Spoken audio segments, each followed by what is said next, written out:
This is my first time ever coming to the Desert Botanical Gardens in Phoenix, Arizona.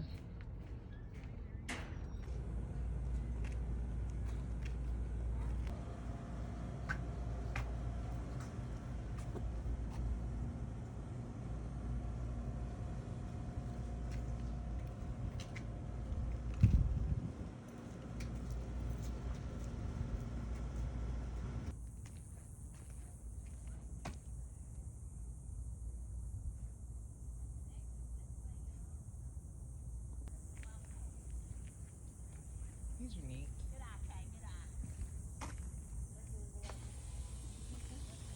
And there's the fifth store. I mean, fifth store. Lord, look how my brain goes.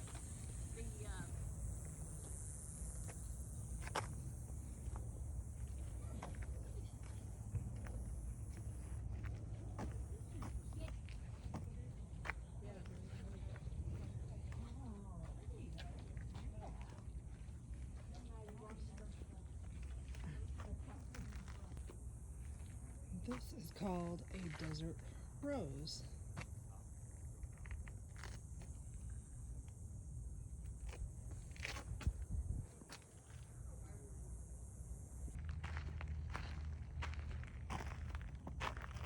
Golden barrel.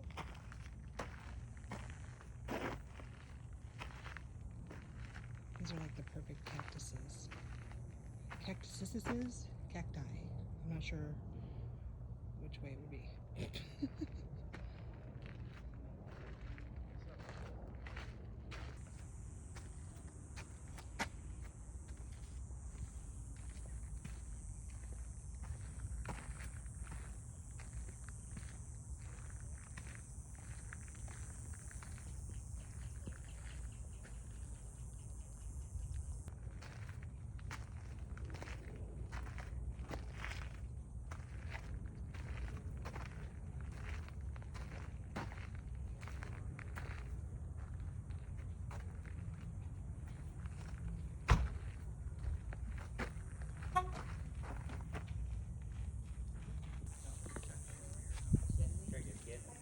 There's a little nest.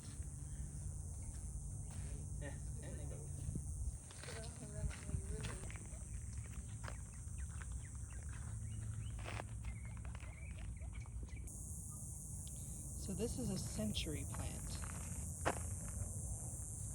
Looks like a giant aloe plant, but it's not. Agave. I get a kick out of this because we're in the Sonoran Desert, so technically this entire place, including Phoenix Metro, is a desert garden. Let's see what's attached to. Oh, very interesting. Look at the ends of these. They look like little fruit. Not ripe yet. Like if you want to see the most perfectly unscarred cactus, this is where you want to go.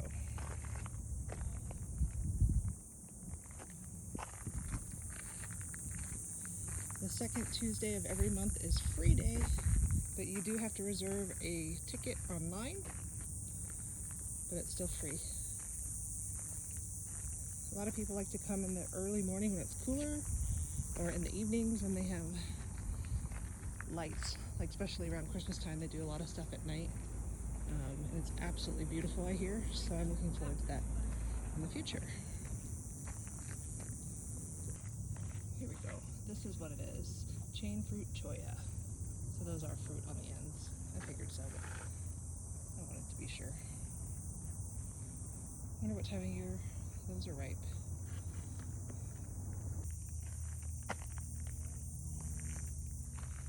This must have lots of flowers to attract the bees. Got a little wet puddle here, so excuse me while I try and get past it. These are pretty right here. Super, super pretty. What colors do bees see? They see yellow, blue, purple, and ultraviolet. That's interesting. I didn't know that. Oh, look at all the butterflies, you guys.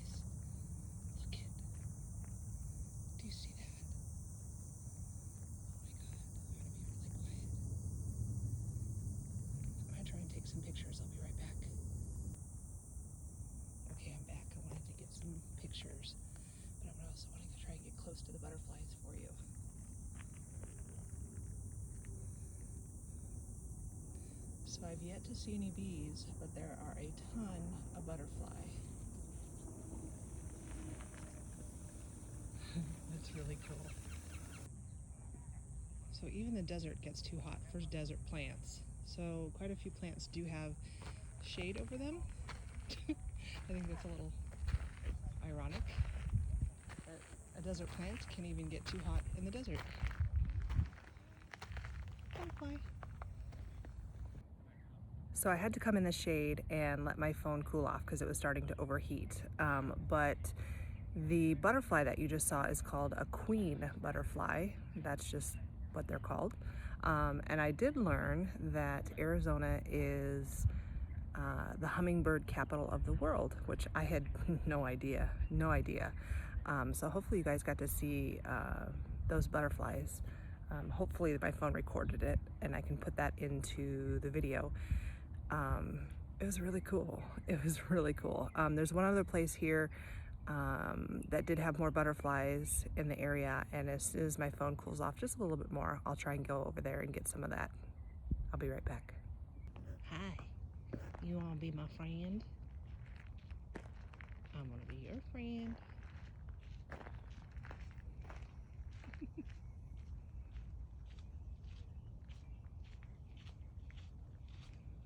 What's up, dude?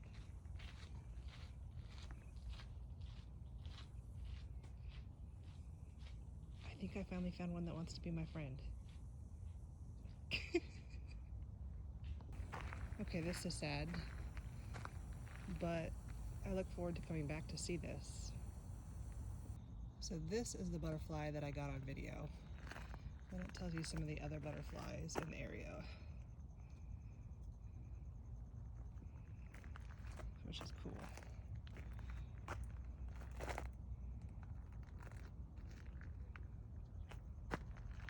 Let's see if I can catch one. Well, not catch one, but catch one on video. Somebody's flying over here. See that? Even in 100-degree heat, the butterflies are out.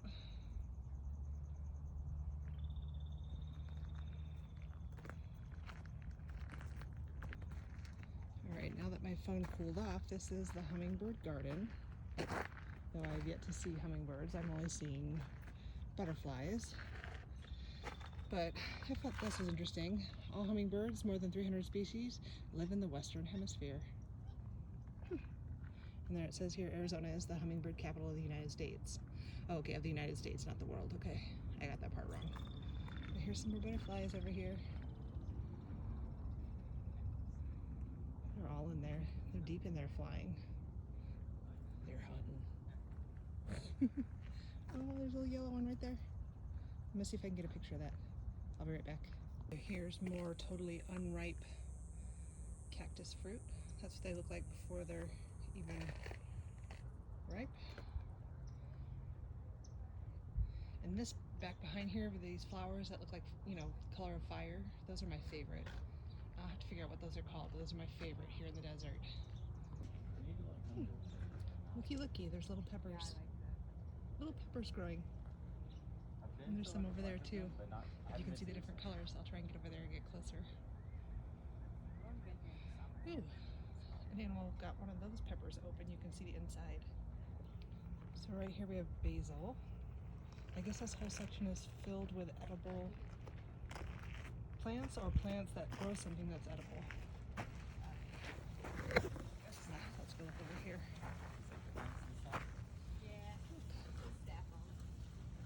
There's something growing off the back there. Let's see what this is. Oh, this is loofah.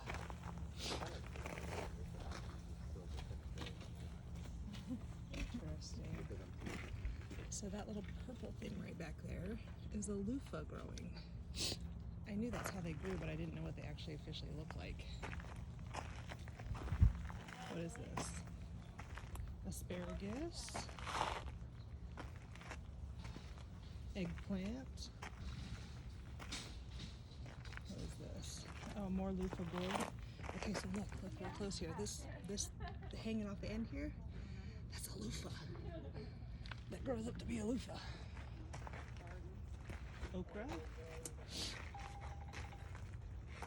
I'll be back.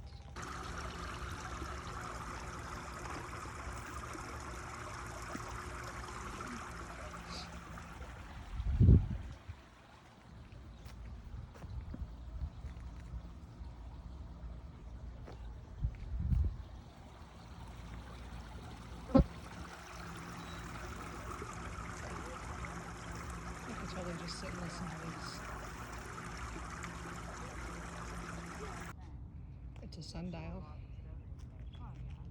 And it's actually on point right now as far as what time it is too. That's pretty cool.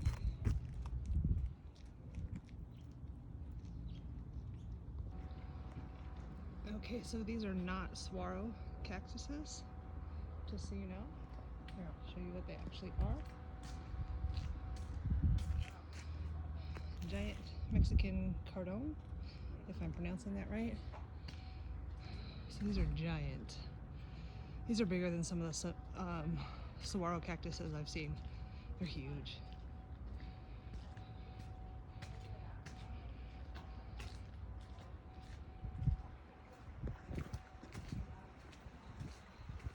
Ooh, what's this? It's so hot I kind of want to jump in. I love water features though. Fine family contemplation garden. That's really neat. I want to get in the water. I'm so hot. Beautiful sound though.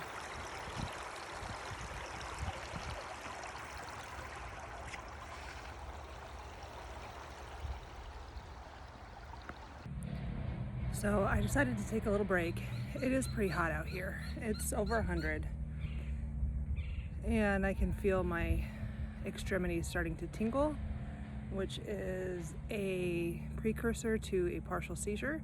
So it's better that I sit down and rest for a minute before I continue on.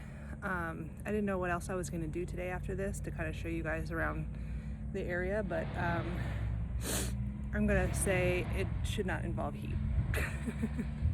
I'll be back in a few. Okay, whoa, look at this. Look how tall that is. Holy cow, what is that? A boojum?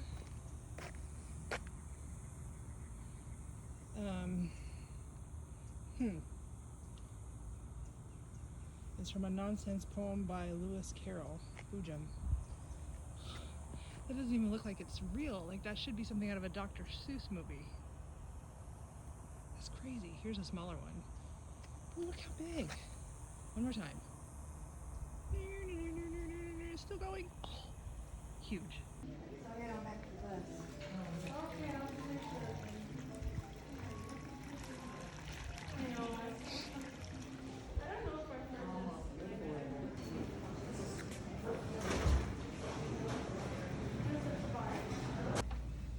Here is the outdoor dining. This is that last little part that I just showed you. That's a little cafe. So when it's cooler, they do have outside dining as well. Whew. Okay, so I'm hot and sweaty. Sorry if you can hear the air blowing, but I really wanted to take a longer clip of the gift shop area and the cafe. Sorry, I have to lean back. I'm totally overheated. But because it was so nice and cool in there, and I was just like, oh god, this feels so good. But then you have to wear a mask inside, even though there's no mask mandate here in Arizona. There are some places that can just do whatever they want. So I complied, I put it on, but very quickly I was like, no. I had to breathe because I was already hot and overheated. And even though it felt good in there, I needed to be breathing the cold air, which I was not doing with the mask on. So I said, okay, forget it, I'm just gonna leave. So I just left, and I'm cooling off in the parking lot. You guys have seen me do this before, reminiscent to that hike up to the historical mile marker. So I did start to get too hot and tingle, and when my body tingles, that usually means I'm going to have a partial seizure, but I did not have one, at least that I'm aware of. And usually I'm aware that they happen. So I'm going to see what other trouble I can get into, or some interesting things I can find that don't involve me being out in the heat too long, just to see what I can show you guys. But I hope you guys enjoyed the Botanical Gardens here in Phoenix. The second Tuesday of every month is free. It's free totally free entry. You do have to reserve a ticket online though, which was super easy. They just email you the ticket, you download it, and you scan the QR code when you enter in. So that was really easy, user-friendly, very easy. I really look forward to coming back here in the cooler weather, especially around Christmas time, because I know that the Phoenix Zoo does zoo lights, and I do believe they do something similar here. A lot of times they have the lanterns where they, I mean, all along the walkway, or the light up lanterns, or like, I don't know what they call them other than a lantern, but I'm sure they have their own technical name. But I think you guys know what I'm talking about, where your walkways are all lit up and it's really like an ambiance kind of a thing. So I look forward to coming back when it's much cooler or towards dusk. I'm not a morning person, so I never will be here in the early morning, but maybe around dusk it might be really, really cool to see. I love seeing all the butterflies. That was really cool, and I'm glad I found out with that one that looks like a monarch butterfly. It's not a monarch butterfly, it's a queen butterfly. And I had no idea that Arizona was the hummingbird capital of the United States, so I did learn a lot. It was really cool. I hope you guys enjoyed me walking you around. If you're ever in the Phoenix area, I highly recommend it. If you do it in the middle of summer like me at 2 o'clock in the afternoon, definitely bring water, bring a hat, don't wear all black. You know, I'm from Arizona, so I'm used to the heat. I still get overheated, but like for somebody who's not used to the heat, don't wear black. Dress appropriately. So until the next adventure, peace out.